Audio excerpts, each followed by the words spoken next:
I have always been enthusiastic about the idea of giving my nerves a little thrill by playing video games that add grey hairs and send chills down my spine.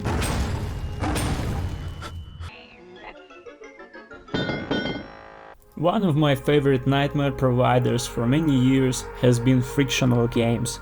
This amazing company, despite remaining independent and relatively small, just 25 people, for its 17 years has released a number of solid horror games. Among them, the Amnesia series is particularly well known, leaving a significant mark on the gaming industry in 2010 with the release of Amnesia: The Dark Descent. Yes, many players may argue about certain gameplay decisions in specific installments, but I think many will agree with me that Frictional Games understands the survival horror genre and, just as importantly, knows how to tell compelling stories. Here I want to take a closer and deeper look at their debut project Penumbra, consisting of 3 episodes: Overture, Black Plague, and Requiem. The first episode, titled Penumbra Overture, was released in 2007. We take on the role of a young man named Philippe. After receiving a letter from his supposedly dead father, who left for cigarettes and never returned even before his birth, Philippe decides to venture into the middle of nowhere in northern Greenland. Hardly having stepped off the fishing boat, he immediately realizes that this was not the best decision, that he is not dressed for the weather and he is in an urgent need for the shelter. And then, as if by miracle, he stumbles upon a suspicious hatch in the ground among the snow and ice. Without much hesitation, he jumps in. Naturally, the ladder he was descending breaks, leaving us trapped in an abandoned mine cut off from the surface. As we delve deeper into the mine, we learn that mysterious events have occurred here over the years, including cases of madness and suicides among the miners. Ultimately, a mysterious organization became interested in this place and began conducting their research here. Somehow, all of this is connected to Philippe's father. Immersing the player in a foreign environment, cut off from the familiar and understandable surroundings, is a classic design choice in creating the setting for the survival horror genre. Being deep underground, on an inhabited piece of land, we could just as well be in outer space, and in space, as we all know, no one can hear you scream.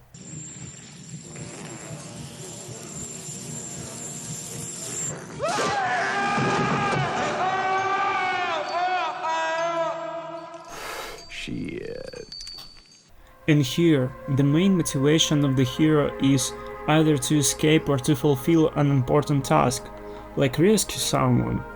But in Penumbra there is a problem. What is Philippe's motivation? Initially it is presented as a desire to find his father, but later the hero himself admits that he is driven simply by curiosity. What are you doing? Nothing. Me? Just hanging around. And that will be enough if the narrative weren't presented from his perspective. If Philip were simply our avatar in the game world, it will be sufficient for immersion, allowing players to dive into this dark universe as silent protagonists. However, throughout the game, we see the main character's reflections on the events happening to him, and here I couldn't understand him or put myself in his shoes at all. Philip couldn't explain what drives him, constantly referencing existential questions and his role in the surrounding society. Because of this, he came across to me as a strange, somewhat socially anxious person who still hadn't outgrown his teenage years, and I just couldn't bring myself to empathize with him. Returning to the setting, we spent most of the game in mines, caves, and research facilities. The level design is rather generic and, in most cases, makes little sense. They all consist of identical grid-like corridors, differing only in textures and lighting levels. Exploring them becomes quite boring, and moreover, it's hard to believe in their functionality. Most rooms and locations are sterile and empty, like in any character. One can only use a great deal of imagination to envision that anyone was actually conducting excavations here or engaging in any sort of activity. For example, at the very beginning, it's mentioned that the mine was repurposed into a bunker during World War II. But if it weren't for a few seemingly military crates or notes that mention this, I would never have guessed. Fortunately, Frictional Games revisited the concept of a military bunker in the stunning Amnesia the Bunker.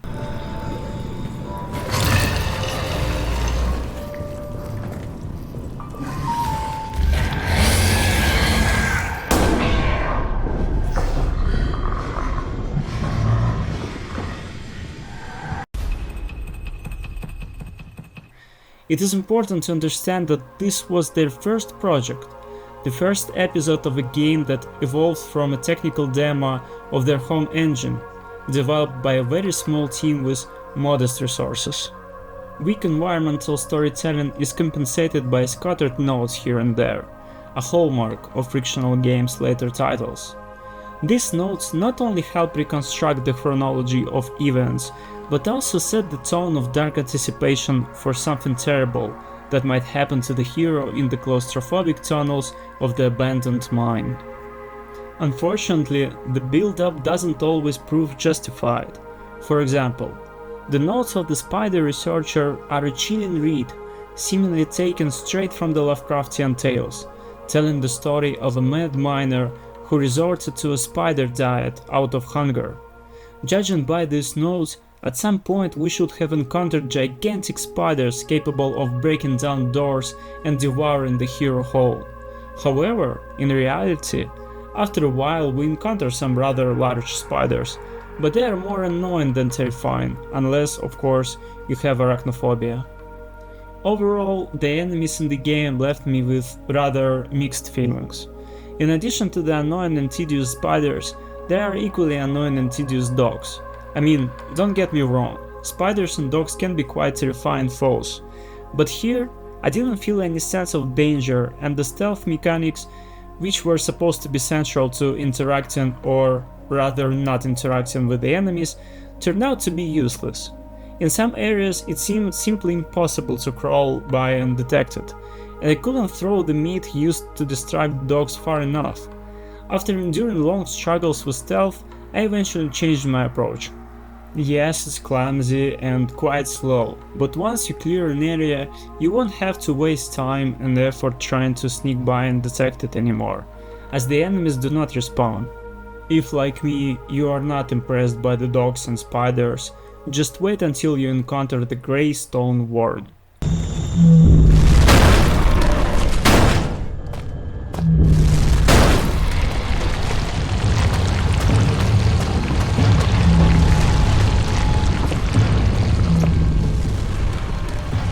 Seriously, in my opinion, this is the most interesting, unexpected and genuinely terrifying enemy. I believe it would have been better if developers had removed the dogs and spiders and focused on the giant worm as the main pursuer. Unfortunately, it has unforgivably little screen time in both the first and the second episodes, but my first encounter was enough for me to constantly glance over my shoulder for the rest of the game, expecting it to burst out of some wall. From a gameplay perspective, Penumbra Overture laid the foundation for the mechanics of all subsequent Frictional Games titles. The core of the game revolves around solving puzzles and exploring the world. In the notes you'll find not only information about the game world, but also key hints for solving puzzles, such as which substances to use and in what order to create a bomb to clear the blockage. All interactivity is tied to a mouse movement, simulating real-world actions, which not only enhances immersion in the game world but also serves as a tool for solving physics-based puzzles. Despite all its flaws, what the game shines in is ambience. Throughout the game you are constantly left with a feeling of solitary immersion in the abyss. Every step the hero takes doesn't bring him closer to the exit or salvation, but rather distances him from it. And the deeper we descend, the more you begin to doubt the sanity of the main character. The more you see the similarities between him and Red, the mad inhabitant of this underground world, who briefly becomes our invisible companion. His mutterings and radio comments brightened the lonely adventure, and although I didn't have time to form a bond with him during the brief time he was with us, I felt sorry for the harmless madman when it was time to say goodbye.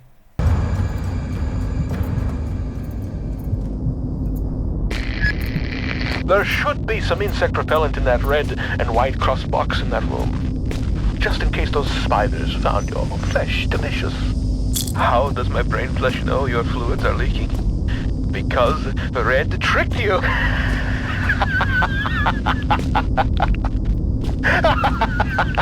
The spidery tunnel was far from a necessary evil. More so, it served as a well-deserved punishment. You thought my mind had been lost to the ravages of time, but poetic justice is struck with a sonnet and an eight-legged baptism of fire. With justice now served cold, I hope that we can be good friends. Now reclaim the key and go juice, and find a way to the mining monster. In the end, even though I never began to share the hero's motivation to unravel the mystery of his father or to care about the miners, soldiers, and other characters mentioned in the numerous notes scattered throughout the dark corners of this underground labyrinth, there was something horrifically captivating about this adventure. In the following year, 2008, a sequel was released titled Penumbra: Black Plague. Having ended the first part with a dramatic cliffhanger where the main character is knocked out in the dark corridor, we once again return to the role of Philip. Frictional Games addressed their earlier mistakes, primarily removing the clumsy combat system and replacing the dogs and spiders with deformed infected. Fast and smart, capable of opening the doors and pursuing Philippe, these enemies became a much more serious threat. With no way to defend himself, the player must fully rely on stealth, and in case of detection, escape by running. As a result, the gameplay became more intense and frightening.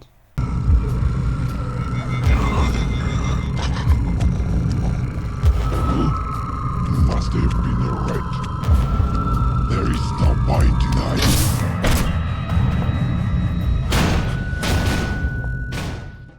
Puzzle solving and exploring hostile locations remained the core of the gameplay loop. The locations became more detailed and varied, with the events this time unfolding at the Shelter Research Station, established by the archaic organization. Occasionally, the setting shifts into Philip's imagination. The strange, clearly Silent Hill-inspired sections of the game provide a great change of pace and keep things from getting monotonous. The storytelling was also improved. Black Plague methodically fills in plot holes and arranges events in chronological order. Here, the mystery begins to unravel, and we learn that Philip's father, Howard Lafresque, worked as a translator for an ancient, secret global organization whose goal was the study of extraterrestrial phenomena, so-called xenology. Having heard about the mysterious events connected to the local mine, they decided to establish a research base there. During the excavation, a tomb was discovered. Despite Howard's protest, the tomb was opened for the further study. This decision unleashed Turngaid, a hive mind, extraterrestrial virus. As it spread among the members of the organization, it turned them into carriers of its will. Those who escaped infection were either killed or barricaded themselves in hidden corners of the station. This is pure nonsense. Doesn't prove a thing. I thought you'd feel that way, Gary. You were the only one that could have got to that blood. We'll do you last. Get away from me! Retreating! What is it?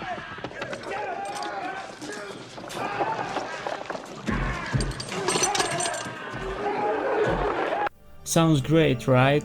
It gets even better. Almost at the very beginning of the game, we learn that upon arriving at the station, Philip also became infected, and symptoms are already manifesting. He urgently needs to find a vaccine, or his mind will be taken over by Clarence, a fragment of the Turngaid hive mind. I must admit, So I like an idea of an antagonist being in the main character's mind, talking to him, creating hallucinations, and constantly trying to ruin him. Clarence ended up being incredibly annoying. He wasn't scary, interesting, or misleading, and he didn't even entertain, though I assume that was his purpose. His inappropriate jokes made me want to get rid of him as quickly as possible, not because they were dark or provocative, but because they were unbearably tasteless and flat, completely killing the suspense. Holy hell! I mean, good. Yeah, more monkeys for the incinerator. Shut up. Penumbra Black Plague sometimes created incredibly intense, suspenseful moments that demanded the player's full attention and involvement, but each time they were mercilessly spoiled by Clarence's cheap comments. I'll give him a credit only for his dark and sinister trick with Dr. Annabelle Swanson. Although Black Plague is considered the second part of the Penumbra trilogy, it is the conclusion of the story. Without revealing too many details, in it we learn the fate of Philip's father and the circumstances under which the protagonist wrote the letter to his friend that we see at the very beginning of the Penumbra Overture. Unfortunately, I never quite understood the main character, who ended up being a bigger mystery for me than the serious antagonist. After finishing the game, I was left wondering why he got involved into all of this, and why he ended the way that he did. But perhaps that's why after so many years I still return to the game. By not revealing all the cards and not spoon-feeding everything, the developers left enough room for interpretation and reflection on the events. This is why you can still find posts on Reddit where fans of the series discuss how great it will be to see a sequel and return to the world of Penumbra, even after all these years. The third part, Requiem, was released shortly after, in the same year, 2008. Technically a continuation of a Black Plague, it is essentially a collection of remarkable, diverse puzzle levels set in the style of a man's fevered dreams at the 37 degrees Celsius. By mixing events and characters from Philip's previous days into one feverish cocktail, the developers freed themselves up to create bold levels that didn't require explanation or logic. In my opinion, it is in Requiem that the capabilities of the HPL-1 engine are fully realized, including anti-gravity lifts, stacking boxes to create towers, something we will see also in Amnesia, Justine specifically, as well as puzzles involving water physics. In addition to the technical execution, the levels delight with visual diversity, which was sorely lacking in the first two parts. We find ourselves in a vast sewage system, fighting against the current, and suddenly we're above the ground, racing through a snowy tunnel towards a helipad, hoping that maybe we'll find salvation here. But instead, after a while, we're trying to fix a grotesque hellish engine, accompanied by the comments of a fourth wall breaking voice. Wheels are designed to fit on cog spokes. Once fitted, qualified personnel, that's you, should operate the cogwheel button. You should probably get going. Despite its relatively short length, Requiem left a positive impression on me. Although I didn't get answers to the questions that lingered after Black Plague, I had a great time. In conclusion, it's worth saying that despite the fact that all three episodes turned out quite different and, to be honest, rough around the edges, I enjoy returning to them. It's a solid horror experience that genre enthusiasts shouldn't miss.